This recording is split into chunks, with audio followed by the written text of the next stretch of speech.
Hindi, hindi. Teka, mali ang prosesong ginawa mo dito. Bakit? Hindi ba tama yon? Hindi. Ito'y sikreto ng mga mekaniko at car makers. Maaari nitong masira ang iyong gearbox.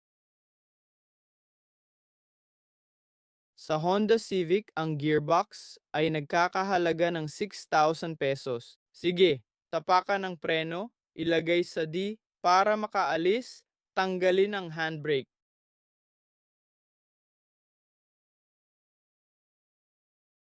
Umalis ka at tumigil. Anong gagawin mo? Ilipat mo sa N, neutral, walang umiikot na parte. Hilahin ang handbrake, tapos pakawalan ang paa sa preno.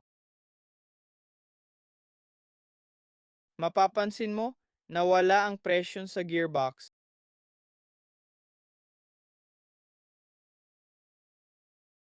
Ang presyon ay napunta sa handbrake na talagang pumipigil sa kotse.